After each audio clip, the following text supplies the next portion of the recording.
It's the thing always talked about most year after year, draft after draft, how a team could miss so badly on players and, well, why guys got passed up. Hey, how are you? Jason Horowitz alongside NFL.com's Pat Kirwan and CBS's Phil Simms breaking down busts and booms and why it happens and maybe some of the guys for this year as what it could happen. But before we get into that, let's go back a little bit, and let's start with quarterbacks, because everyone's picking Jamarcus Russell to be the #1 pick. So let's go back at some of the biggest quarterback busts over the last, I don't know, let's say 20 years, but we'll go back to 1990. We'll start with Andre Ware, Rick Meyer, Heath Schuler's in there, isn't he? He's a congressman now somewhere. Ryan Leaf, of course, maybe the biggest in the last 10 years, and then that 99 draft was just horrible in the first 15. Of course, there were some other guys in that draft who weren't as bad, Donovan McNabb. What makes a quarterback so bad when people miss on him so high? What is it, Phil? Too many factors. We don't have time. We could do an hour show on this one. This is a full-blown show. We really could, but there's a couple. The quarterback cannot overcome the coach, the organization, and the teammates around him. So if they're bad, he's going to stink. You know, there's been many quarterbacks that were bad in one team and went somewhere else as high picks and had tremendous careers. But you know, what really gets most teams in trouble is they just want too bad. They want it too much for that guy to be their quarterback. And they do it for the wrong reasons. And I always say this, and I've said it in the shows and all the times we talk, when you pick one, tell me something physically that's going to make him great in the NFL.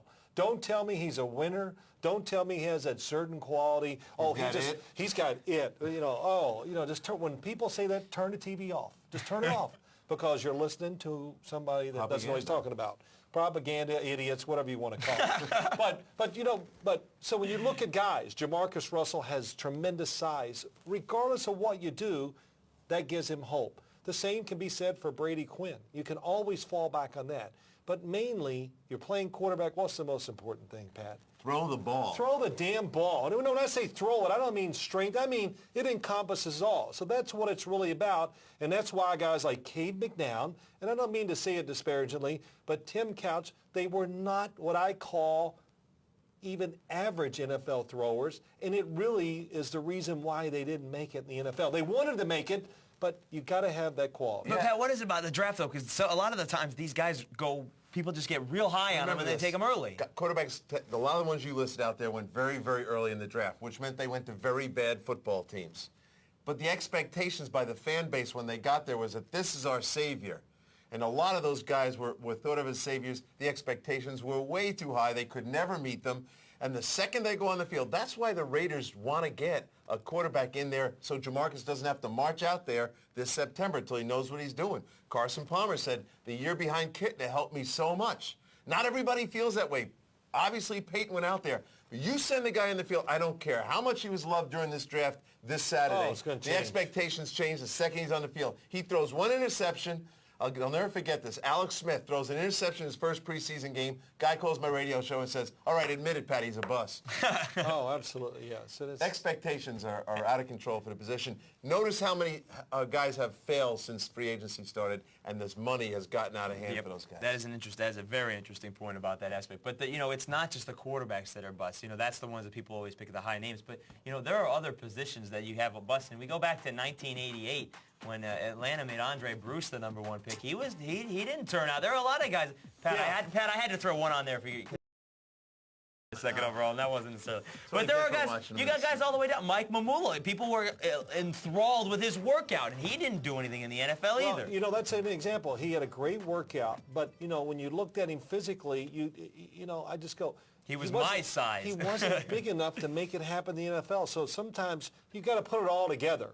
So like, I did the draft, was it 99 when Cade McNown, the first pick was Couch. I really did a lot on those quarterbacks. I really liked Achilles Smith, a lot. But, I'm judging it just what I see on film. I don't know the guys. I don't know all those things. But physically, I said, he has a chance to get it done. He could really throw the football. He could really throw it. But, things we don't know. They better have certain physical qualities that gives them a chance no matter what the position. And offensive line, Tony Mandrake, usually offensive line is the safest place to go when it comes to picking high. I'll give you two things to think about, Jason. In the last 4 years, 13 offensive linemen have been drafted in the first round. I went back and checked their stats on starts this year, this last season. They started 192 of 208 games. Wow. 93%. So if you're looking for a safe pick, go to the offensive line. And the guys who missed, The only games we missed were due to injury. So every first-round draft lineman in the last 4 years is a starter in the league. I got to say this, too. I really love doing this and watching tapes. It's a lot of fun. You do it. I mean this. I've said this to Pat. I think offensive linemen are about the easiest ones to grade because you can just see them. You know, you don't have to know.